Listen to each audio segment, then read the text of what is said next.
महाराष्ट्र में अघोषित तौर पर हो चुका है सत्ता का सरेंडर। पहले सूरत और फिर गुवाहाटी में कैंप कर रहे एकनाथ शिंदे ने मुख्यमंत्री उद्धव ठाकरे को बता दिया है कि बस अब आप रहने दीजिए।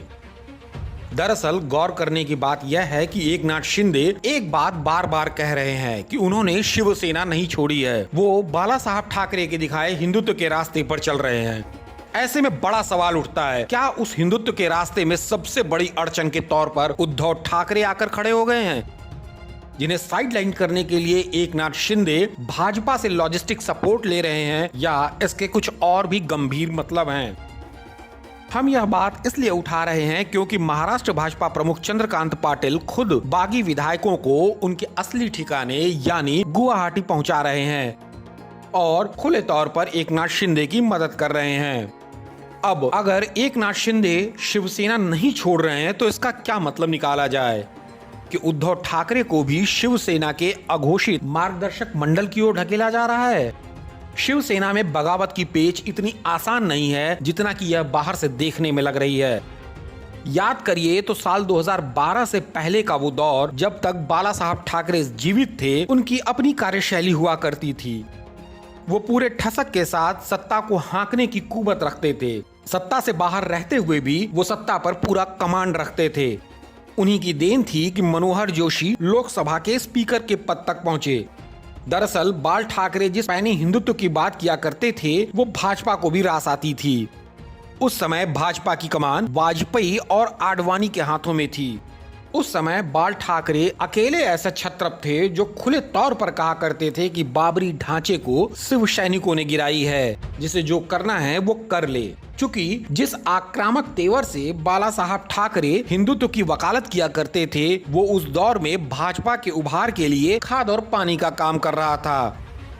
नवंबर 2012 में जब बाला साहब ठाकरे का निधन हुआ तो कमान सीधे तौर पर उद्धव ठाकरे के पास चली आई, लेकिन उद्धव ठाकरे अपने सॉफ्ट छवि के कारण उस पैने हिंदुत्व से दूर होते गए जिसे बाला साहब ठाकरे ने डंके की चोट पर बुलंद किया था। वहीं दूसरी ओर साल 2014 में जैसे ही सत्ता नरेंद्र मोदी और अमित शाह के हाथों में आई, सत्ता का निजाम बदल गया, तेवर बदल गए। भाजपा की राजनीति वाजपेयी और आडवाणी से अलग हटकर दूसरे राह पर चली गई। महाराष्ट्र में भी भाजपा ने हावी होने की कोशिश की, जो बाला साहब ठाकरे के रहते हुए उसने कभी नहीं की थी। उद्धव ठाकरे को लग रहा था कि ऐसा न हो कि जिस हिंदुत्व के एजेंडे पर शिवसेना की नींव टिकी है, उस पर भाजपा अपना मजबूत किला खड़ा कर ले।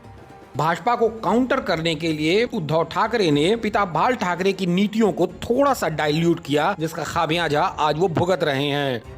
उन्होंने बाल ठाकरे के बरक्स माने जाने वाले महाराष्ट्र की दूसरी शख्सियत शरद पवार की बातों में आकर कांग्रेस के साथ गठबंधन कर लिया और भाजपा को सत्ता से दूर धकेल दिया।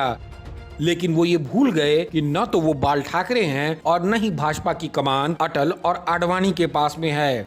भाजपा ने ऑपरेशन लोटस के जरिए कर्नाटक में सरकार बनाई, मध्य प्रदेश में बनाई, राजस्थान में भी कोशिश की, लेकिन वहाँ कुछ हो नहीं पाया। भाजपा के लिए महाराष्ट्र में आसानी इसलिए हुई क्योंकि उद्धव ठाकरे ने बाल ठाकरे के विचारधारा को डाइल्यूट कर दिया था। यही कारण है कि एकनाथ शिंदे ने मुंबई छोड़ा तो उन्होंने उद्धव ठाकरे को भी वर्षा छोड़ने पर मजबूर कर दिया। याद करिए बाल ठाकरे का वो दौर, याद करिए शिवसेना के वो तेवर, जब बाल ठाकरे के एक इशारे पर मुंबई ही नहीं पूरा महाराष्ट्र ठहर जाता था। लेकिन कल की रात जब उद्धव ठाकरे वर्षा से निकले और मातोश्री गए तो क्या हुआ? महज चंद कार्यकर्ताओं की भीड़ जुटी तो क्या मान लिया जाए वाकई में उद्धव ठाकरे अपने पिता की लेगेसी को आगे नहीं बढ़ाए? और क्या उसी का नतीजा है कि उन्हें वर्षा से मातोश्री की तरफ वापसी करनी पड़ी? इस वीडियो में अभी के लिए इतना ही। देश और दुनिया की तमाम खबरों के लिए जुड़े रहिए लोकमत के साथ।